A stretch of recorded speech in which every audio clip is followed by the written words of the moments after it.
Our 3 Cents is part of the Greenlit Podcast Network. For more information, please go to greenlitpodcasts.com. Hello and welcome to a very special bonus episode of Our 3 Cents, a weekly podcast all about video games. My name is Jonathan Dunn and I'm joined by my childhood friend Chris Dow. Heinz Baked Beans. And my adulthood friend Minty Booth. Heinz Hoops and Hot Dogs. And our special guest for this episode is an actor and performance capture artist extraordinaire, the one and only Kezia Burrows. I feel like I want to say hula hoops or something. If you're not familiar with Kezia's name, then you'll certainly be familiar with her face and movements, as she played the lead in Alien Isolation, portraying Amanda Ripley, and has also provided motion capture and voice acting for games such as Remember Me, Everybody's Gone to the Rapture, Horizon Zero Dawn, XCOM 2, Greedfall, and Bravely Default 2. You may have even caught her on your televisual screens in one of many shows, or in films such as Soul Reaper and The Lost Viking. What can I say but welcome, Kez. Oh, thank you so much. What an introduction. Thank you. So, let us start out. We're a video games podcast. You are a video games star. But are you a gamer? Is gaming strictly business for you, or does it also take the form of a pleasurable activity? Ooh, this comes up quite a lot, actually, when I'm speaking to gamers. I'm always worried that I'm disappointing when I give my answer, because let me just preface and say that when I was younger, me and my bro, he had a Sega Mega Drive. Excellent. Yeah, right. And that's my main gaming life was my memories of this, which is, John Madden 94, NHL hockey, F1 World Championship, and the game I loved most, which I couldn't remember the title of, and I had to ask my brother, was the one that was like "Rise from Your Grave." Do you know it? Altered Beast. Altered Beast, yeah. Oh god, wow. I love that. Rise from your grave. That's it. That's better. And that's really stayed with me. I loved that game. And then my mates had the fun like Sonic the Hedgehog, so I'd play those every now and again.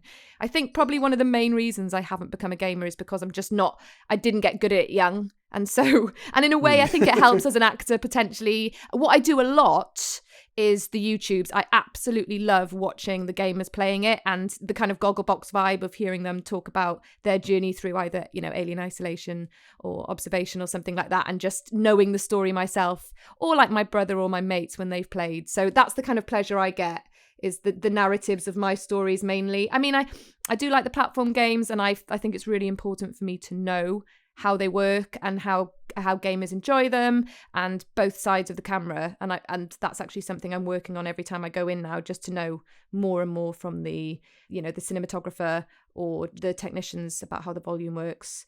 So I have a massive respect for gamers, and obviously they're the people I'm learning from in terms of how these games work. So I'm kind of in awe of you guys, and I've listened to quite a few of your podcasts and have learned quite a lot from just listening to you too. Really helps. You're welcome. I mean, we're absolutely fascinated to learn more about the process behind performance capture, which has, obviously skyrocketed in recent years with the advancements in technology.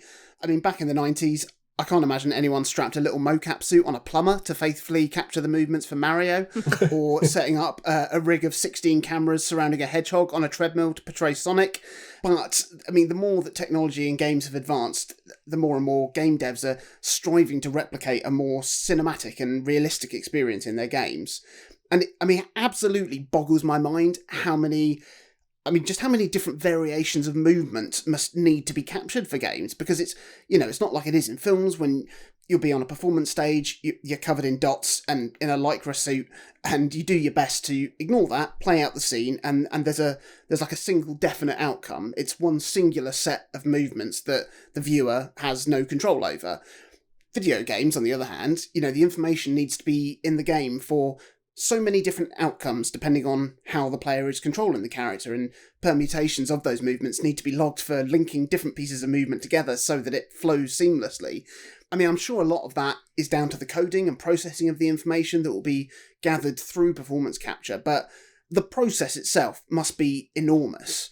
So perhaps we can chat a little bit about that. There's several games you've done that, don't use your likeness and your vocal talents, like something like Alien Isolation. You know, there's plenty of games that, you know, you'll be crawling, sneaking, jumping, fighting, flipping, sliding, falling, crying. You know, you have to be contributing the full gamut of physical movements. Dying. There's a lot of dying. A lot of dying. A lot of different dyings. Perhaps you can talk us through the process a little bit about some of these games that you've worked on. Yeah, it was great what you said about just how much it's changed. I really feel like I've lived through that from the performance side, all the way from like 2009 to more recently, in terms of the motion capture alone.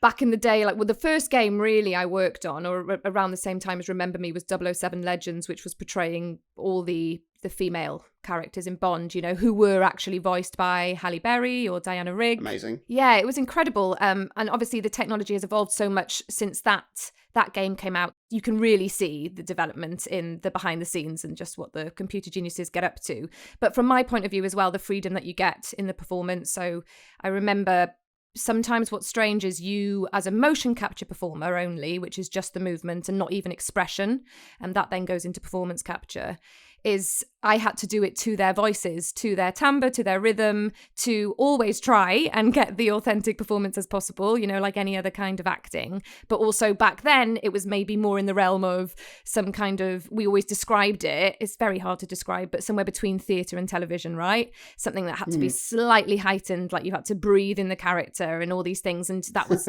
definitely the deal back in 007 days, when you had to kind of differentiate, for one, these characters and really kind of get into their bodies, because you're one person playing a lot of different physiques, and then you're also trying to match your movements to their voice, whereas also, you know, sometimes in the booth, and I have to match my voice to the mocap performers, the mocap actors' movements. And what I've noticed now doing it more recently is either, I don't know how much more time, because also over time as well, as I'm sure you guys have noticed, the narrative has taken more precedent maybe in some games. You know, it's seen as important as the gameplay, right? Yeah. Sometimes more so. Right. Yeah. And I think a lot of the games I work on, it feels like a lot of them are narrative driven. When you're just doing the motion capture, you still are given the time, and every set's different. Every volume you're in is different. The stage that you do the performance capture, motion capture in. But I've noticed now just the arc and the time you're given over the years, everybody, all of us are realizing what's needed, right? In every aspect of the gaming process to get that performance. You're given more time, and the head cams are different. The suits are different. You know, now we have suits that don't need the markers even, you know, it's evolved so much, and the freedom for us as actors and the size of performance depending on the genre. You know, I could go on. Because I imagine there must be so many just like little things that need to be captured in terms of movement, particularly if it's for a playable character, that, you know, you need to get like running animations and jumping animations and stuff like this. How does that actually happen when you're working? Is it literally a case of saying, right, we just need you to run in 200 different ways. We need you to jump in, you know, this many different ways. How does that work? Yeah, again, that's kind of evolved, although still usually, like you say, there's so much of it. You know, we're talking hours and hours. So I remember specifically actually on Remember Me, because I guess Nilin in Remember Me was very physical, and obviously the platform game and the way she moved. Back then, so this was about 2011, I think, we would have just days doing gameplay moves, you know, doing the idols, doing what we call wheels now, you know, going back into position. And you've got to know your degrees, interestingly enough. That's what I discovered early on. And it's funny how it's just like a muscle, right? Like practicing. You have to do run across the volume, run back across the volume, crouch across the volume, you know, crouch back. Let's go halfway in between across. Let's change the speed. Let's go slow. Let's walk. Let's jog. Let's run. So it's really quite demanding physically sometimes. I mean, it doesn't always happen like that these days. You know, potentially you could have other performers doing parts of a character if needed. So I know a lot of actors, for example, feel like you need to be extremely physically fit, or they used to think that. Yeah. But of course, that's not always the case. But yes, like you say, you have whole days where you're just doing the gameplay. And so it's quite regimented. So you have the degrees you have to do, whether it's 180, 60, looking one way, looking down, looking up. Just covering as many generic, I guess we'd call them, poses as possible that a character would do. Goodness me. I mean, it must be so mentally exhausting as well, just trying to keep track of where you're going. Like I said, to have that sort of precise focus on so many different little things. But you're so right. Yeah, it is. It's breaking it all down, the stuff that we just do naturally, and just making sure it's captured, in all those different degrees. So moving on then from like the purely physical work to the purely vocal work, and we'd love to chat about some games that you're present in solely in audio form. And there's two great examples of your work in this vein, stemming right back to Everybody's Gone to the Rapture in 2016, which is a fantastic narrative indie game from the Chinese room, the guys behind Dear Esther. The other example is a bang-up-to-date game, and one that Minty has spent a lot of time with this year, and that is Bravely Default 2. Now, these games couldn't be more different in terms of style and scope, one being a small indie game developed in the UK, and the other being an internationally developed JRPG from one of the biggest games companies in the world. And I imagine that the process behind working on them was probably very, very different as well. I'm going to hand over to Chris, because Chris has been refamiliarising himself with Everybody's Gone to the Rapture. Chris. It's a lovely game. I hadn't played it since it originally launched on the PS4, and to go back to it in the last week, it's just a really fascinating game. And like you mentioned, Jonathan, it's a game of very gentle exploration. It is a walking simulator in the vein of Dear Esther, but it basically plonks you down in an empty English village that's been painstakingly modelled, and then asks you to kind of look for clues via ephemera or audio recordings, and also by following strange lights which coalesce to retell fragments of events that have happened in this town to kind of piece the story together. It's really quite unique in that it has an almost total lack of physical characters or protagonists in the game, and instead everything you're doing is stuff that has happened before that you're just picking up on, sort of thing. And it's really interesting to play through a title that exists basically entirely through environmental storytelling and narrative pieces. And as much as, games had used maybe audio logs or text notes or messages on computer terminals for years at that point to flesh out a world. So thinking back to Deus Ex or Bioshock or even Alien Isolation that came out the year before Everybody's Gone to the Rapture. But I think this is one of the only examples, alongside maybe Gone Home, that came out a similar sort of time, where the act of just poring over the logs of things is, in essence, the entire game. Like, even other kind of notable walking simulators around that time, like Firewatch, still revolves around a relationship between characters in real time, even if they're only connected by voice. They're still very present and with you, as opposed to things that have happened in the past. And I think, Rapture is just a very special artistic experience. Like, playing it now, it's 5 or 6 years on from when it came out, and it still looks insanely good. They managed to capture a sort of near photorealistic version of this fictional English village.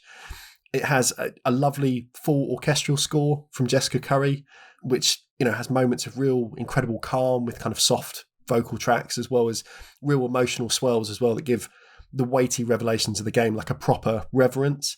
And most relevantly for today, obviously talking to you, Kez, it has a really good vocal cast. And I think for a game like this, they basically had two options as developers. You either double down on the total emptiness of the world and just let all the story be delivered via text, or use voice kind of sparingly to put life back into this village that's been frozen in time. And the vocal work is really exemplary, and it gives the disembodied kind of fragmented events of the game's narrative a proper real world grounding and an appropriate gravitas as well that never feels overplayed. One of the things that I get frustrated with sometimes in games, like a year or two ago, you might remember, Jonathan and Minty, I played a game called The First Tree. Sounds like one I would have blanked out. But my main criticism of that sort of walking sim was that the vocal execution and the writing, it was really overwrought, and it was forced, and it just felt quite unnatural because of that. And it's been a real joy, and Everybody's Gone to the Rapture, to see that the care that was afforded to the visuals of the thing, like, every brick of the old pub in the town or the abandoned bicycles or whatever else, that was extended to the script and the script's delivery. So a big bravo on that one, Kez, and everyone else involved. It's a really nice game. And it's one I think is really worth playing these days. Like, it's much more accessible. You can grab it on the PC now as well as the PlayStation. It kind of, went through its period of exclusivity with Sony's machine, and now it's available on the home computer as well. But yeah, I mean, what was that project like to work on, where it's not a conventional narrative either? It is a fragmented story. How is that to kind of deliver and be part of, I guess, as an ensemble cast. Gosh, that was such a good story, wasn't it? It was so nice just hearing you talk about it then, just to remember. And do you know what? It was really interesting when you said that you felt that the performances were believable and real for you within them, no character being there, because I don't know if you know or not, but that was actually the same director of Alien Isolation, Kate Saxon, who is brilliant. She comes from a theatre background. She's now got extensive credits in television as well, and she's worked in games for years, and it's really, really important for me anyway, the director that you have on a gaming project, because they're the kind of translator, if you like, especially depending on your experience in games, for what the devs want, what the animators want. And lots of the time, we don't know the story we're working with. In this case, we did. And I think Kate definitely comes at every game. Her role is as the director of the narrative to get the actors to bring out the performances. And what was unique, and I haven't done since, with Everybody's Gone to the Rapture, although we did for Alien Isolation 2, we had a table read like you would for any other kind of acting genre. It doesn't always happen with games. So you got to meet the other cast face to face for one, which sometimes you don't, obviously, if you're in a booth. We also then, instead of being in the booth and saying the lines, we were put in a room and we had a boom. And like me and my husband, for example, there's a scene when we're kind of looking over a bridge, and not to give any spoilers, but something dramatic's happening, and there needs to be a lot of movement in it. And we were given the opportunity to do the scene as you would, I guess, kind of in the realm between theatre and TV, but we were able to move and not worry about our feet stamping or anything like that. We were doing it for real, if you like, as much as possible without a set. And it's great to hear that maybe that translated. So that's what everybody did in it. Not only did we get a chance to meet each other, to have some kind of camaraderie, have a connection, which obviously is very important for performers, but we were also able to act it out physically as well as vocally. And I know for me personally, that was really helpful to do that. And obviously it was great material. It was really good writing, and it has that Archer's feel, doesn't it? It does. But I think you're absolutely right as well about that. The idea of it does always feel like a theatre performance, because when you come across those bits of narrative, that are acted out in that really interesting visual way in the game, with kind of the almost starlight telling the story, because it's taking place in a small, almost enclosed space that you can then move about. It does feel like a piece of interactive theatre, like where the actors are actually, mixing with the audience in a way, because you can move around, you can direct what you're looking at within that little scene. And it's really interesting to hear that's how it was recorded, essentially, because I think that does really, really translate and gives it a very different feel. Yeah, I agree. I don't know if they used that as reference when they came to do the movements, but the fact that you had somebody pulling you back in the scene and you didn't have to worry about your avatar in that situation. There's pros and cons for every style of doing performance, isn't there? Whether it be on film or whether it's performance capture, motion capture. But I definitely say the positive in that was that you just had complete freedom not to think about anything but your performance, and yet you're still using your imagination, right? Because you don't have the set, which I think's a fantastic. I love that, the fact that you always have to use your imagination. But I think we had that world painted to us really well.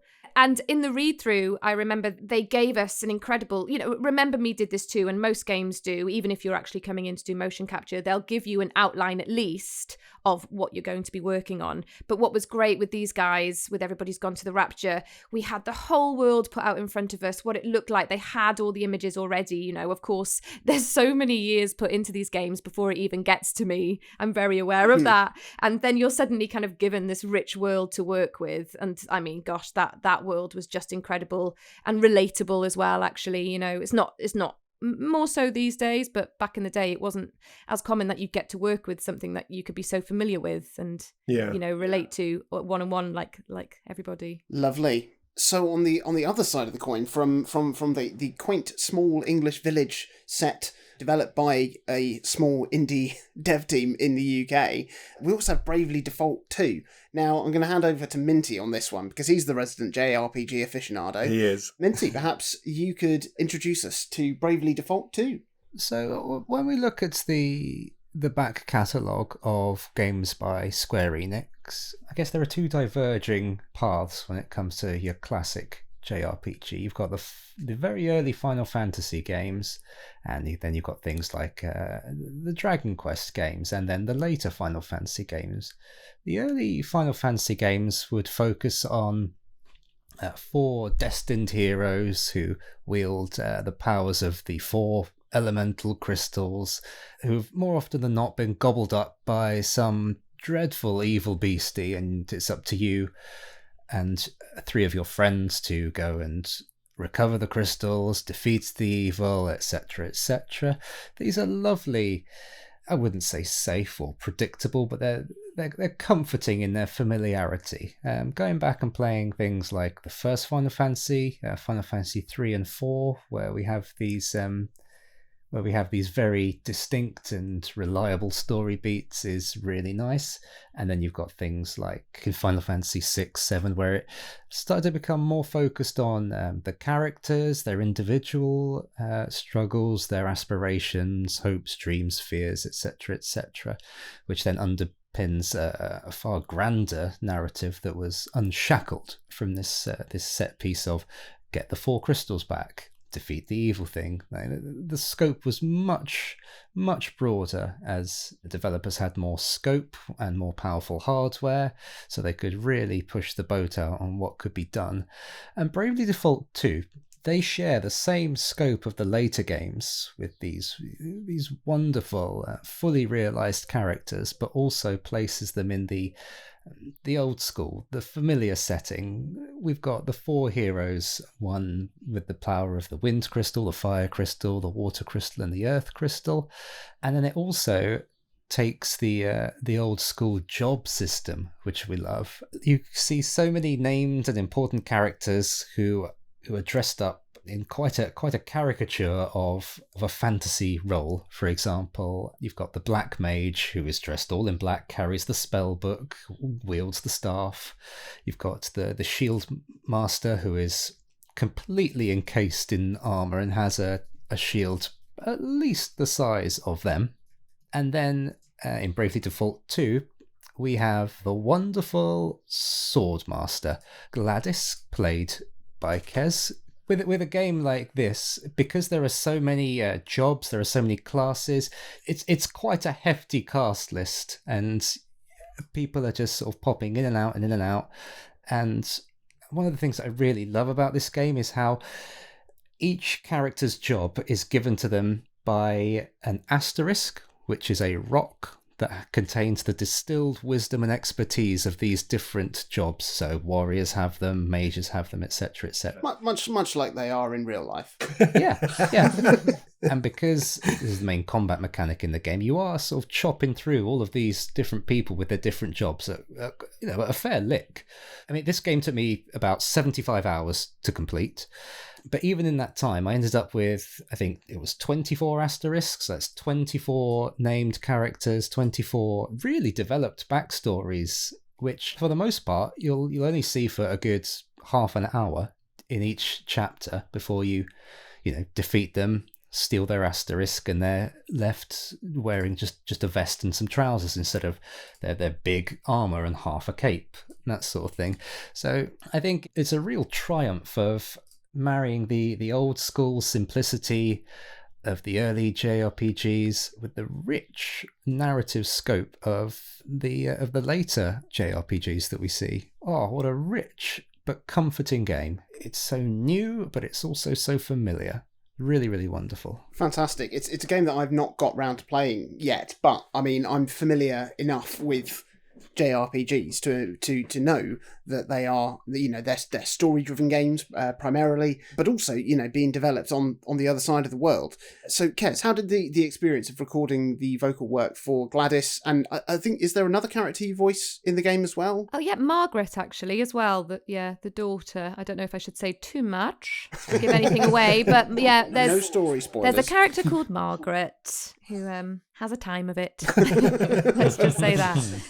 So how did the process differ then, working on a game like this? It's such different, obviously it's different in tone, but it's massively different in terms of scope and scale to something like Rapture. Yeah, absolutely. It's just so interesting for me to hear you guys speaking about it, because every time I go into a job, I remind myself of how rich and how long a lot of these worlds have been going before I come into them. So, for example, I wasn't that au fait when I got the job with this particular game. Obviously, I did my research before, which is why I think sometimes it's really helpful to be a gamer, to be on top, especially in my profession. But then equally, a lot of the time when we do come into the room, like this, for example, we don't know what we're recording. So we're relying once again on the director and potentially the client to talk us through and to guide us in the performance they want. So it's quite a skill sometimes, depending on how much material you have.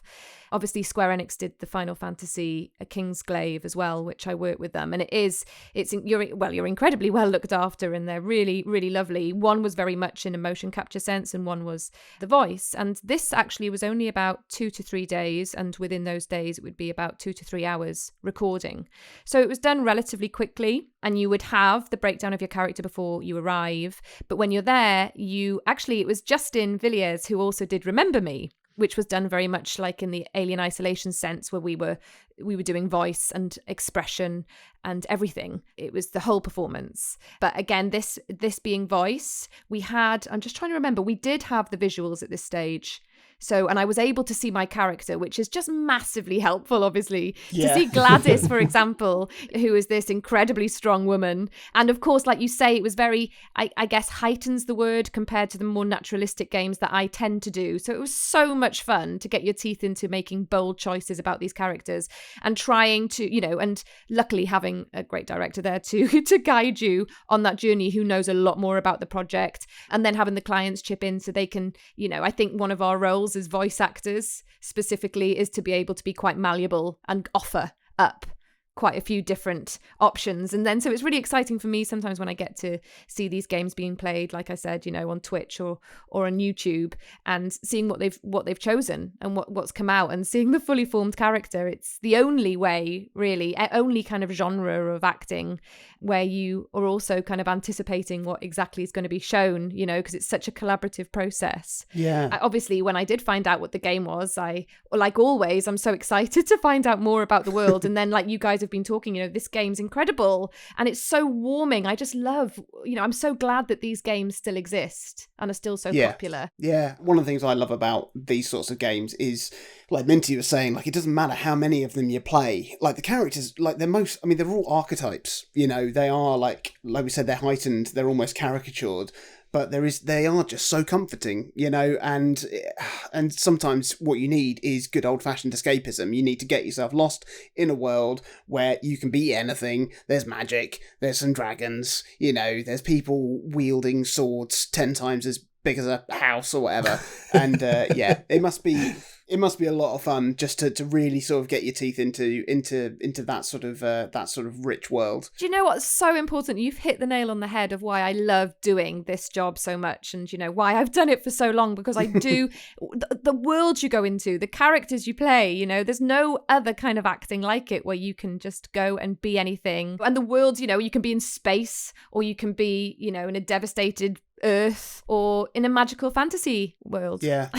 So it's quite apt that we're talking with you today, because it is the 35th anniversary of Aliens, the extraordinary sci-fi action sequel directed by James Cameron. And Alien Isolation, the game in which you star, Kez, is very much seen as a canonical bridge, I guess, between those first two films, between Alien and Aliens. And you play Amanda Ripley, the daughter of Sigourney Weaver's Ellen Ripley. And your character is actually alluded to in Aliens before this game was, then developed like 25 years later. And I remember when this game was announced, and it seems like there's never not been an Alien game coming out, especially when like the Alien versus Predator games were developed. Dear. I mean, the games are good, the films are terrible, but let's not dwell on that. I mean, it's a mashup concept that works really, really well for video games. You know, it was put this and this together equals fun. Or you know, in my brief experience playing, I think a demo of Alien vs Predator on the Sega Saturn, it resulted in, I mean, a swift changing of pants and several sleepless nights. I just remember everything just being so fast, and I couldn't deal. Anyway, it doesn't matter. And obviously, those games were eventually capitalised on and turned into movies, and then that produced another vein of income, to tap for the studios. And I mean, we've been entirely saturated with Alien games of, I mean, wildly varying quality and genre as well, because I know there's an Alien pinball game at one point. But when Alien Isolation was announced, they made a really big deal about the fact that this was actually part of the Alien canon. This was, this was official, and it wasn't going to be an all guns blazing action game.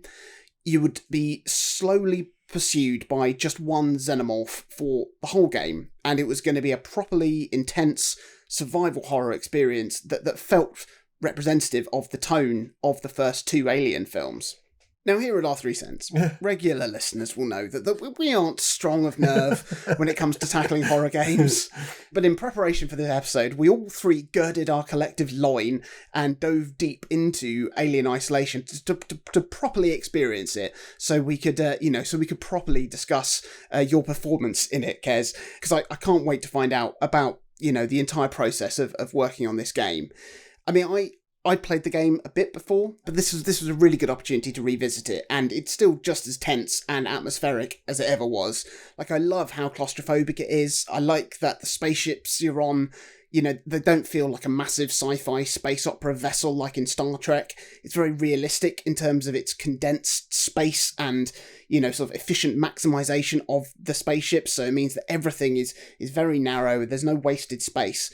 And this obviously makes you feel extra trapped when a big old drooling ET comes tip-tapping along the vents. And I love how they're really faithful to the 70s movie sci-fi aesthetic for all of the game's menu and the in-game HUD system. So it feels just incredibly authentic and retro, and it's a great experience, and it definitely feels a lot more faithful to the original Alien film than any of the Alien versus Predator bump that we've seen over the years. And the game gets you on board straight away, because the first thing you hear, as soon as you start the game, you hear the voice of Sigourney Weaver. Classic tactic to remind the audience of why they love the original, to get you on side. And it works a charm. You're absolutely sold that this is a proper Alien experience right from the off, and then you can just, step into your shoes, literally. It's weird. You look down and in the game, and you see your legs. It's mad. Chris, you're the resident jumpy man of this trio. I was very, very pleased to finally get you to play through this. How did you find it? Oh, boy. First and foremost, an apology to you, Kez. The game scared me shitless, and as such, I can't claim to have smashed through the whole story and seen all of your work on this title. What I can say, though, is that what I did see through, my peripheries, I guess, as I thought to actually look at the screen sometimes. This is an incredibly strong survival horror game.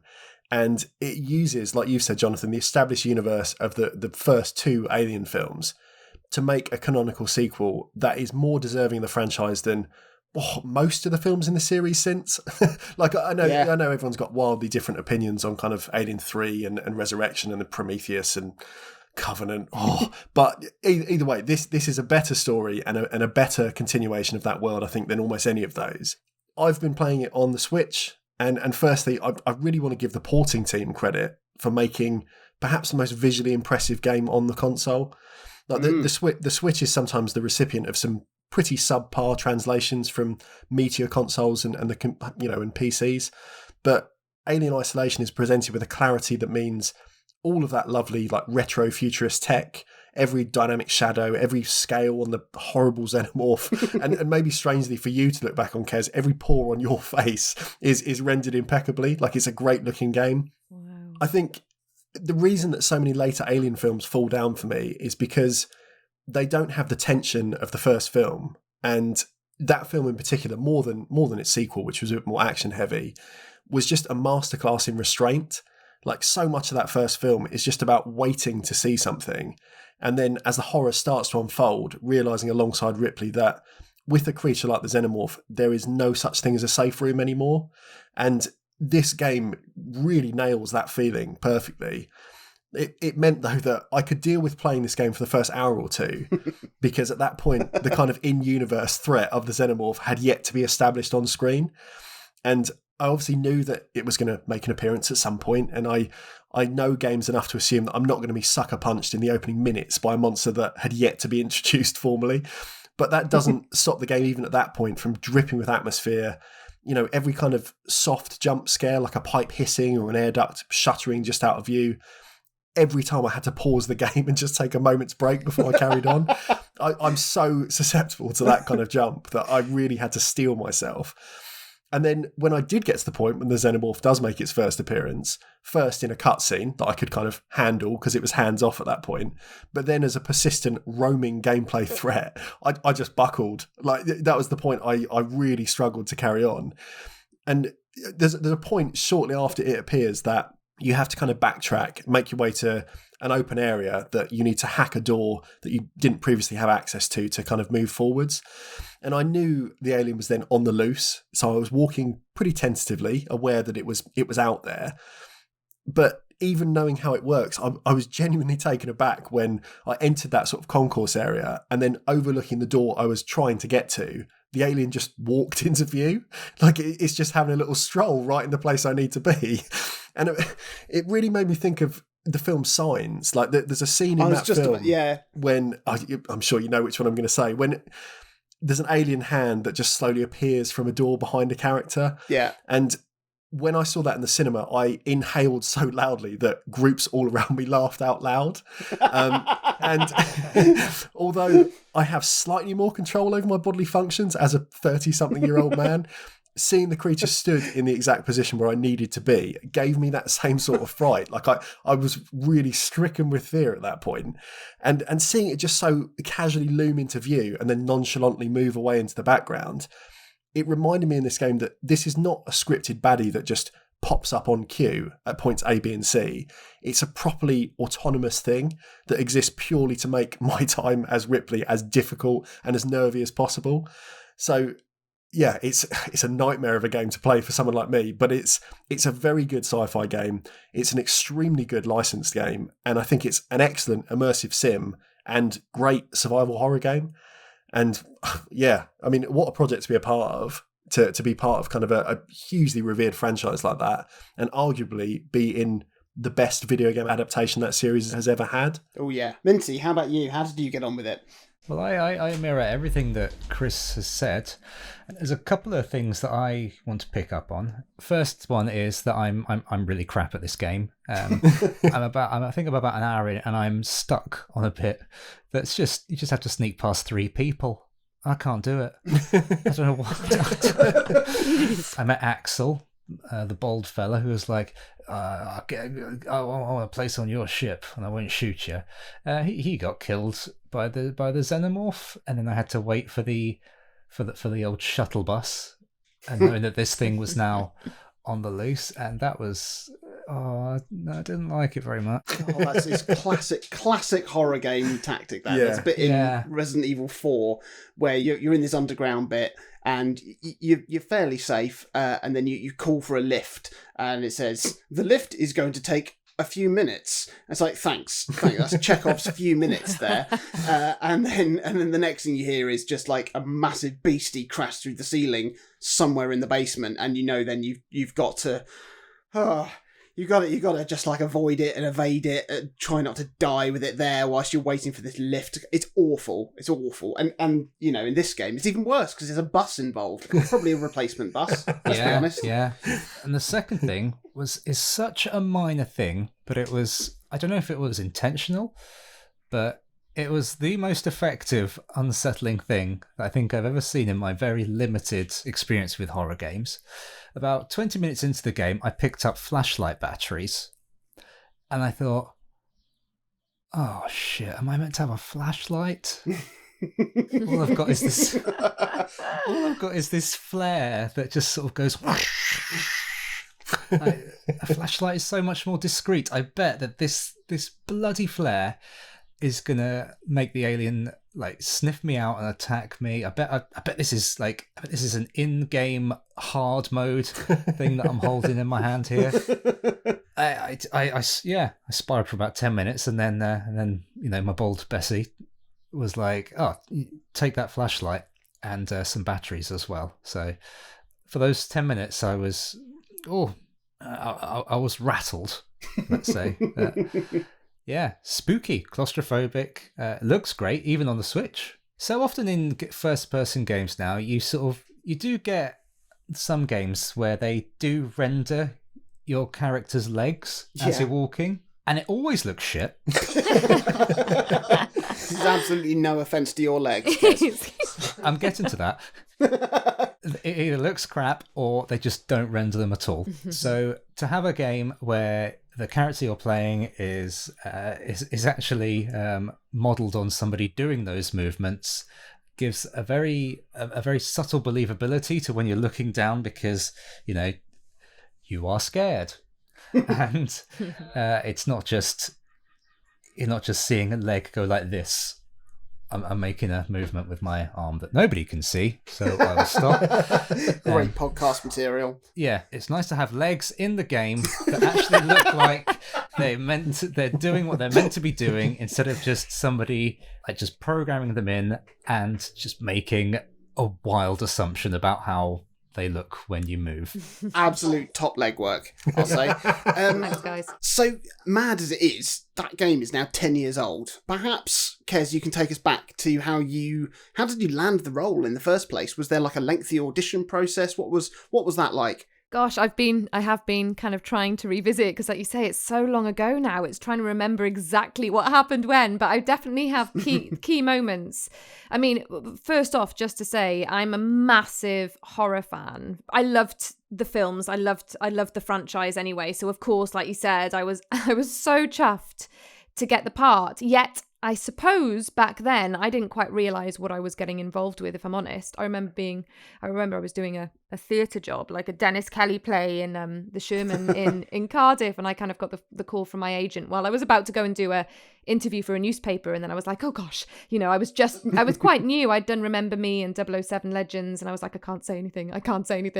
I remember going in, like I say, it was Kate Saxon, who I'd met on the circuit a bit in theatre auditions, and she was quite established already in the game world, and she handles auditions brilliantly. So we went in for the audition process, and again, like she put it on its feet, and it was very much like a film casting or anything. You kind of go into the character, you direct it, you play with it. And I remember at the time thinking, I can relate to her. I felt like it was quite a good fit, and the kind of roles that I like to play, and it was definitely something that appealed to me, and I felt like we were kind of on the same page with it. Anyway, so I got the phone call a couple of weeks later, and then the whole process took me off the map for a bit, actually, because like I say, we did it. We did a table read. We had all the actors, William Hope was in it, and we did it in the volume for months. Sometimes it would be a couple of weeks on, a couple of weeks off, I think, from what I remember. Alistair was there from Creators Assembly a lot of the time. It was very much recorded as you would, as much as you could, as a film in chronological order, working very much, like you say, the narrative of that for the game. It was so important, wasn't it? The kind of mother-daughter relationship. And again, the writers on it are doing so well now, and they were doing well at the time, and there was a lot of talk at the beginning of how they really wanted the story to sell as much as the gameplay.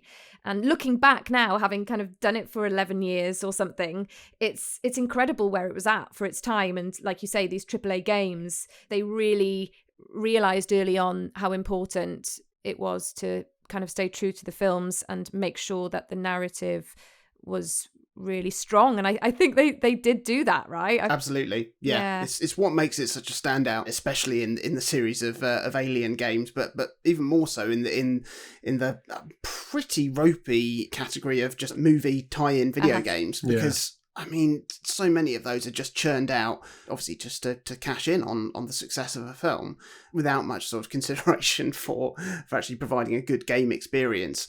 This was, a really good example of not just having, a narrative be as big a focus as the gameplay, like we were saying, but to have that link to a cinematic universe as well. Really, really raised the bar, and I think showed that you can approach games in very different ways. You don't just have to go bigger, harder, faster, scarier, whatever. You can actually strip it back to make something that's actually more effective and stands the test of time, because like we've played this like 10 years on and it feels like a modern game still, which is not the case with a lot of games that are 10 years old now. Right. I see that in some of the other things that I've worked on too, because what we went into with it being Sony and Fox, we were able to go. I remember going to Sheffield one day just to get my ears done, to get my ears scanned properly. It was crazy. And for the whole, and their likeness, considering how long ago it was, it's still so good. And the head cams we use, like sometimes we would do the motion capture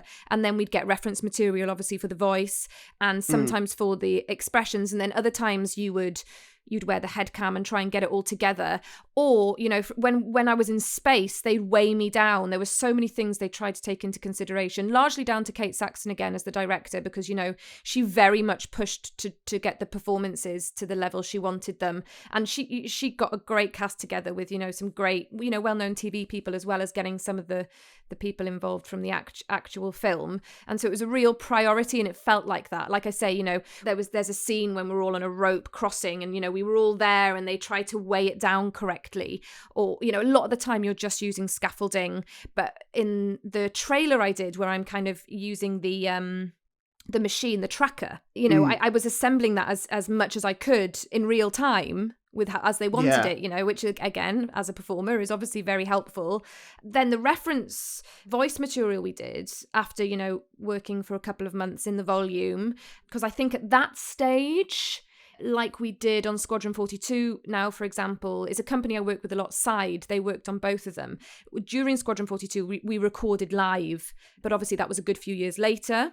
When we were doing Alien Isolation, you had to do it separately. So you'd go to the studio and sometimes you'd wear the head cam and you'd look at your reference. And we did a lot. Obviously, I was doing the voiceover to begin with, and we did probably coming up to 2 months, 3 months of that with me doing the voice. And then it was kind of a couple of months after that when it went to, Sony and Fox. And as happens quite a lot in the gaming industry, they used authentic American accent in the end, which was at the time, you have to kind of leave your ego at the door. And I remember kind of, I think if I'd have known then, what an incredible, how it would, like you say, stand the test of time and how much it's a part of the franchise. I mean, wouldn't it be lovely to be the whole thing? Yeah. But, I've got the action figures. I'm in that world. I love that character, so I'm obviously still very thankful, and I get it. I also get it. This is a massive budget and you want everything to be as accurate as possible. So I think they absolutely made the right call. And what was great from that, what came from that, was a really great relationship with John McKellen. I don't know if you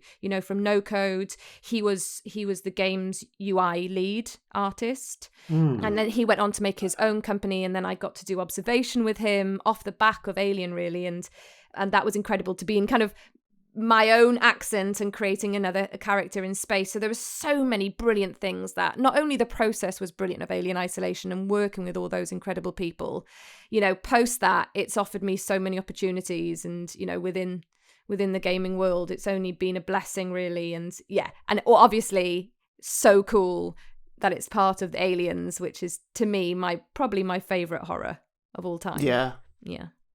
So, I mean, in terms of obviously this game uses your likeness. Amanda Ripley looks like you. It's your face on the box. It's your face in the game. Like you said, you've got the action figure. How did that conversation go when it came to using your likeness? Was it something that you knew that they were going to use your face when you got the part, or was that something that was discussed kind of later in the process? And how does that feel then? To see your face in this piece. So it's an interesting one because agents these days are getting really au fait with how the gaming industry works, but they've kind of been learning along with me, and obviously I've been doing it on quite a regular basis. So sometimes I'm kind of a little bit ahead of them. So now these days it's kind of already in the contract, and up front you're going to be the likeness. I think at that point it was being talked about, and then it was all kind of coming together and being discussed as it was being formed. I do know that at the very beginning they wanted everybody in it. They wanted real characters, the actors to be doing it all and to be creating these characters from themselves. And definitely the conversations later on down the project, like, because Sigourney Weaver's mother was used, wasn't she, as the photo of Amanda Ripley. And I then was privy to conversations of how they were comparing that, and I never thought I looked anything like Sigourney Weaver. I wish. And then it's funny, as soon as you say it, a lot of people were like, I can see aspects now. Yeah. And you suddenly see why. So it was definitely on their radar before I knew it was. Yeah, which is lucky me. Thanks, Mum and Dad. I guess. Great face work. Well done. Yeah, good face work. 10%. Yeah. And what about then the response to the game as well? Like, obviously, the game came out, it got great reviews, people were loving it. You also must have had, like, the full force of the geek fandom come crashing down upon you. It must have been pretty intense. What was that like? Do you know, it was amazing. For me, I'd obviously had Remember Me and a few other games that people had played, but I'd never anything to, like you say, this extent, this franchise, this world to go into, to be recognized as a face of. It was more exciting than I was prepared for. Getting the action figures, getting the response from people I know, playing the game and watching people I know play the game, and kind of getting my own head around how brilliant it was. I remember I had quite a few messages at one stage because the PlayStation 4 came out, didn't it, with a microphone that if you were getting a cup of tea or something, the alien would hear you. Yes, yeah. I had no idea about, this is all stuff I'm learning. My best mate started streaming on Twitch during lockdown. She was never a gamer before, and she's absolutely obsessed with Zelda. And so it's definitely something I'm now looking into getting, by the way, so I can play Alien Isolation like you guys said earlier. But I'm starting to get a new understanding of just how much Alien Isolation is appreciated. What was really interesting for my journey in particular with the game, having been the voice and everything to begin with, was that I think there was probably going to be an incredible opportunity because it was aliens, and I know there was potential of going like to San Diego Comic Cons, and and now I'm kind of going to be going to Comic Cons anyway, so it's all good. But I think at the time it was like, oh gosh, this platform is huge, and there was so much appreciation for it anyway. And obviously on social media I got a lot of great feedback, and it was lovely to read how much everybody was enjoying it or getting terrified by it, and I had a lot of feedback from Creative Assembly, and it obviously was received so brilliantly and ticked all the boxes it was supposed to, so that was brilliant. But yeah, again, it would have been incredible to kind of maybe see the fans of the game face to face and hear all that, which I didn't quite get to experience there. But like you say, it's a game that stood the test of time, and it's still, for me, even though I've done quite a plethora of games now, it's still the one people come back to. It hasn't diminished the fact that I'm so chuffed to be a part of it. And I'm a bit of a geek at heart, which I'm proud of, and to have an action figure. I remember one day, I think this was after the voice had changed and stuff. They were so lovely. They called me up and they were like, will you still come back and do the publicity shot? So the kind of the famous poster with me kind of looking at the alien with the flamethrower. Yeah. That was all. I got to have it fitted to my size. All that made so cool. How amazing is that? Yeah. And it still is probably the most talked about game of all of my work, which I'm really proud of. Fantastic. Well, I'd absolutely love it when lockdown is over, when the world is back to somewhat sort of normal. We'll have to find a time where perhaps you can come and accompany me streaming the game, and you can go through it with me. Do you know what? Seriously, I would love that. And I've kind of been hoping to do something like that. And it would be great Excellent. If it was with you. Yeah, let's do that. Let's make it happen. Yeah. Can't wait. That'd be great. So before we wrap up, is there anything you're working on at the moment that you can tell us about? Stuff that we can look forward to seeing come into a games console in the next few years? Yes, is the short answer. There's, so many exciting things that I think you guys are going to love that I'm involved in over the next 2 years. Mm-hmm. At least 5 things. Some like 3 voice and maybe about 5 performance or motion capture wise. So I look forward to dropping you little messages when I go, this is one of the ones I was talking about. Or there is something called, the John Carter Warworld of Mars, which is coming to as a game now, that I was approached about a while ago, and it's a new kind of way of doing it for me, because this is an incredible guy that's doing it as a fundraising. He's kind of got it all. He's got all the rights to it from the company. It's all going ahead, but he's kind of going about it, I guess, not dissimilarly to like Squadron 42. They did a platform like that, didn't they, where people kind of they're creating the game whilst developing it. Still are, I think, with Squadron 42, right? Yeah, it's ongoing. So there's jcwom.com, which is where you can follow that and see. I think that's going to be the conversations I've had. I'm really excited about it, and I play the princess in that when it happens, but that's a way down the line, and but I'm really excited to be on board. I think it's going to be a good one. That's fantastic. That's very exciting. That's something I can tell you about. I can't wait to see what you do next, and I can't wait to play what you do next as well. It'll be fantastic, and perhaps we can have you on the show again to talk about those games when they do come out. I'd love that, and thank you. I genuinely love your podcast. I've kind of binged listened to probably about 4 or 5 over the past week, and I've learned a lot, and I think more of us performers should actually. I think it's really, really helpful and entertaining too. You're funny guys. Wow. Thank you. Oh, stop it. Don't stop. I need this to live. So there we go. What you've been listening to is several trips down memory lane of one Kezia Burrows, the fantastic performance, vocal, motion actor, performer extraordinaire. Thank you so much for joining us, Kez, and for sharing these memories of these fantastic experiences with us. Thank you, guys. I've loved revisiting them, honestly, and hearing your takes on them too has been brilliant. Thank you. If you want to get in touch with us, you can do that. If you go to facebook.com/our3cents, you can chat to us there about games that you're playing. Have you played any of these games that we've been talking about in this episode? Let us know what you think. We'd love to hear your stories about them. You can also find all of our video content on YouTube. If you search for Our3cents, subscribe to the channel, watch some of those videos. We've got loads of stuff up there, from our streaming content to some little documentaries that Chris has made, and some other fun stuff as well. We're also on Instagram at O3C Podcast, and occasionally we do stream live on Twitch at O3C Podcast as well. Or you can reach out to us individually. You can find me on Twitter at Jonathan Dunn. I am at Chaz_Hodges. I'm Clement_Boo. And if people want to keep up to date with you, Kez, on what you're working on, what's the best way for people to follow you? You can go to Kezia Buzz on either Instagram or Twitter. I seem to use Instagram more, don't know why. Or at keziaburrows.com. If you're really enjoying what we're doing on the podcast and you want to support us a little bit more, then we do have a Patreon page, patreon.com/our3cents. If you head over there, you can see a whole bunch of perks that you can get in exchange for some different tiers of pledgery. There are things like full bonus episodes, exclusive deleted scenes and outtakes. There's custom artwork up for grabs. There's bonus video content. There's even the chance to record an episode with us. There's loads of stuff. And please do join us next week, where we will be kicking off our third favourite video game, starting with Chris's third favourite video game of all time. Always good. It better be. It's a good one.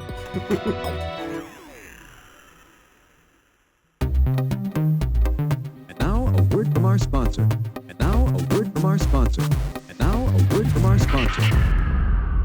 Fans of video games, history, or video game history will definitely want to listen to Retronauts. Each week, Bob Mackey and myself, that's Jeremy Parrish, dive into the stories behind the greatest games of the past and the history behind the hits of today. Check us out every Monday on the Greenlit Podcast Network. Hi, Stu. Hi, Luke. Do you fancy doing a podcast covering every segment of every episode of the beloved 90s cartoon Animaniacs? No, I hate Animaniacs. Join me, Luke, the Warner lover, and him, Stu, the Warner resistor, for Animani Chat, covering every segment of every episode of the hit 90s cartoon Animaniacs, as well as its many spin-offs, including comics, video games, and the movie, not to mention the recent reboot. It's gonna be explainy to the max. Oh,